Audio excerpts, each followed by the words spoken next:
357 B 357 B क्या कहता है? Compensation to be in addition to fine under section 326 A और section 376 D of Indian Penal Code. इसका मतलब स्टूडेंट्स ये है कि अगर आप आईपीसी में पढ़ेंगे तो section 326 A and section 376 D जो कि बताते हैं ऑफेंस 326 ए आपका बात करता है कि causing grievous hurt by means of acid attack और समथिंग, और 376 डी बात करता है गैंग रेप के regarding.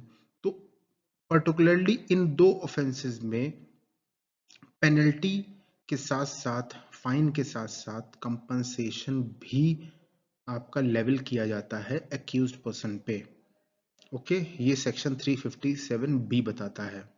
Compensation awarded under section 357 A of CRPC 1973 by the state government to victim will be in addition to the fine imposed upon the accused for committing such offense। यानी कि fine के साथ साथ, fine तो level होगा ही होगा accused पे, उसके साथ साथ सेक्शन 357 A में जो विक्टिम कंपनसेशन स्कीम है स्टेट गवर्नमेंट द्वारा वो भी लागू की जाएगी और कंपनसेशन विक्टिम को भी दिया जाएगा।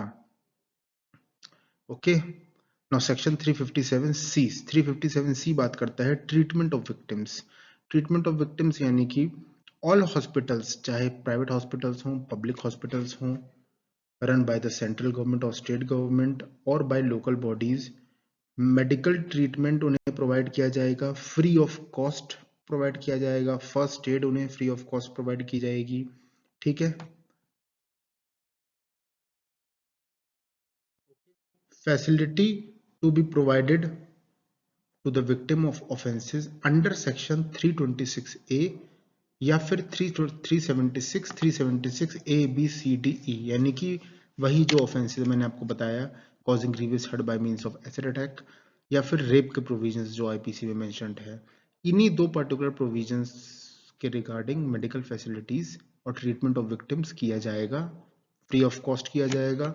जो भी मेडिकल फैसिलिटीज हैं, फर्स्ट एड है, वो सब दिया जाएगा। ठीक है, by the government hospitals shall immediately inform the police of such incident as in particularly in दो offenses के regarding जो आपका मेडिकल एडमिनिस्ट्रेशन होगा उस हॉस्पिटल का वो इमीडिएटली पुलिस को इन्फॉर्म करेगा।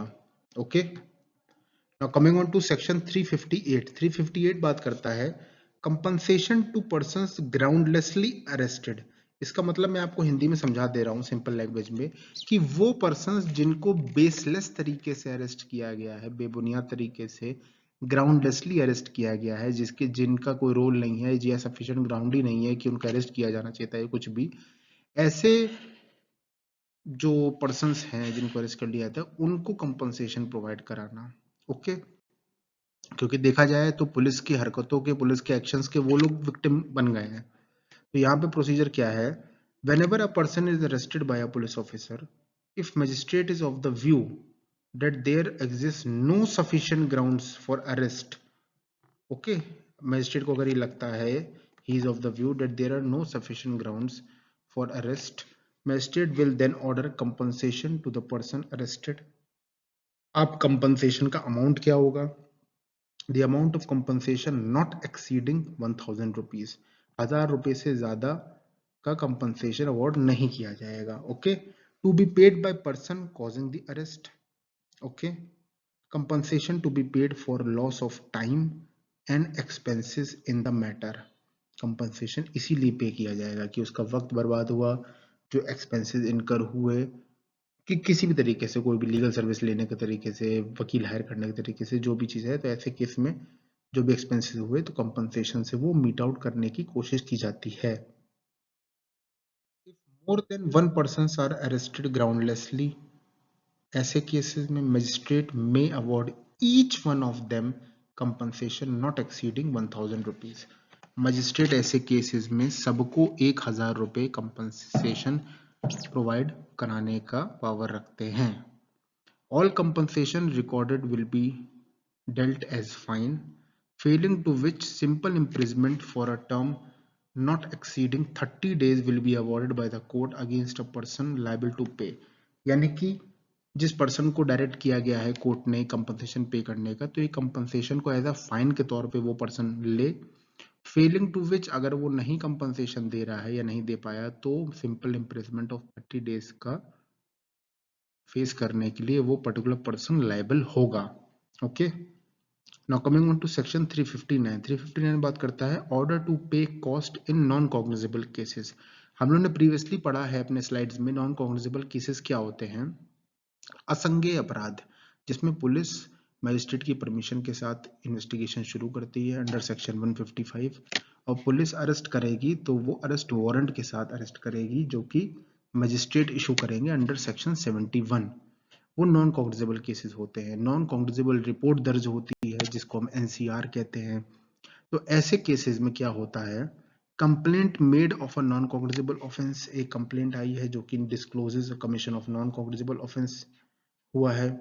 Okay, court if convicts court ने अगर उस कंप्लेंट पे पूरा इन्वेस्टिगेशन कर इंक्वायरी करने के बाद ट्रायल करने के बाद अगर एक्यूज्ड को कन्विक्ट कर दिया in addition to penalty imposed upon him, penalty के साथ order him to pay compensation in whole और in part to the complainant. Court order करेगा कंप्लेनेंट, कोर्ट ऑर्डर ये करेगा एक्यूज्ड को कि आप कंप्लेनेंट को होली और पार्टली कंपनसेशन प्रोवाइड करें।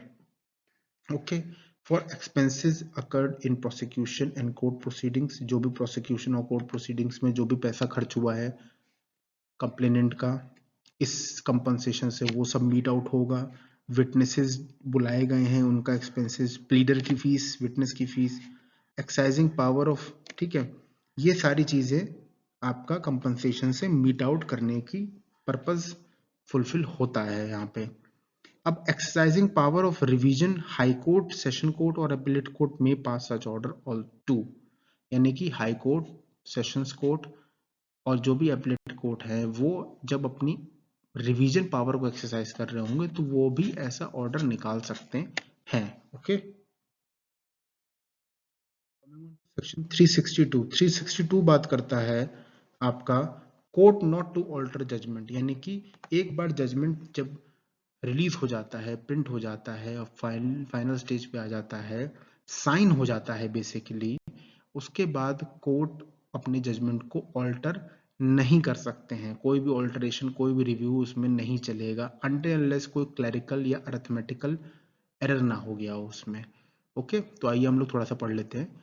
No court when it has a signed its final order or judgment for disposal of cases, it shall not alter or review the same except to correct a clerical or arithmetical error। ठीक, जो मैंने अभी आपको बताया। Now coming on to section 363। 363 बात करता है कि copy of judgment to be given to the accused and other persons. Judgment की जो कॉपी होगी वो एक्यूज्ड को और अदर पर्संस को दे दी जाएगी। Accused convicted will be delivered a copy of judgment free of cost. Okay, free of cost दे दी जाएगी। On application of accused, a copy of judgment either in his own language or language of the court be given to him free of cost without delay। Accused application डालता है judgement की copy के लिए, चाहे वो अपनी language में मांग रहा हो या फिर कोर्ट की लैंग्वेज में, तो एक पर्टिकुलर प्रोसीजर के तहत उसको कॉपी मिल जाएगी without delay, free of cost. When death sentence is passed and confirmed by the high court, certified copy to be given free of cost whether applied or not। यानी कि जब एक particular person जो कि convict हो गया है और उसे डेथ सेंटेंस सुनाई गई है and that has been also been confirmed by the high court, ऐसे केसेस में जो पर्टिकुलर कन्विक्ट है उसको फ्री ऑफ कॉस्ट जजमेंट की कॉपी दे दी जाएगी, चाहे भले उसने अप्लाई किया हो या नहीं किया हो। Lastly, court shall notify the convicted person of his appeal right, the time under which appeal is preferred whether he wishes to और नॉट। यानी कि कोर्ट का ये काम है कि ऐसे केसेस में कन्विक्ट पर्सन को ये बताए कि आपके पास राइट टू अपील है, आप अपील करना चाहें तो आप कर सकते हैं, इतना टाइम पीरियड है जब तक ये आपकी अपील की जा सकती है और अपील प्रेफर की जा सकती है। Okay, now coming on to section 365, this section is the last section under chapter 27। okay, court of session to send copy of finding and sentence to district magistrate. इसका मतलब ये है स्टूडेंट्स कि जो सेशंस, मैं आपको अभी बता दे रहा हूँ नटशेल में, कि सेशंस कोर्ट के यहाँ जो भी ट्रायल चलता है या फिर चीफ जुडिशियल मजिस्ट्रेट के यहाँ कोई भी ट्रायल चलता है, ऐसे केसेस में जब ट्रायल कंक्लूड हो जाता है, डेट रिजल्ट इनटू कन्विक्शन और एक्विटल, दोष सिद्ध या दोष मुक्त परिस्थिति में जब चीजें आ जाती हैं, ऐसे केसेस में जो कोर्ट ऑफ सेशन है या फिर चीफ जुडिशियल मजिस्ट्रेट का कोर्ट है, वो उस पर्टिकुलर केस की फाइंडिंग्स और क्या सेंटेंस अवॉर्ड किया गया है, वो सारा रिकॉर्ड की एक कॉपी डिस्ट्रिक्ट मजिस्ट्रेट के यहाँ डिलीवर करवा देते हैं। वो district magistrate within whose local limits वो ट्रायल कन्वे किया गया है, उन डिस्ट्रिक्ट मजिस्ट्रेट के यहाँ आपका ये प्रोसीजर कैरी आउट किया जाता है। ओके, आइए थोड़ा सा पढ़ लेते हैं। Every case is tried by the Sessions Court or Chief Judicial Magistrate. The court or magistrate shall forward a copy of its finding and sentence, if any, to the district magistrate in whose local jurisdiction trial was held. Okay,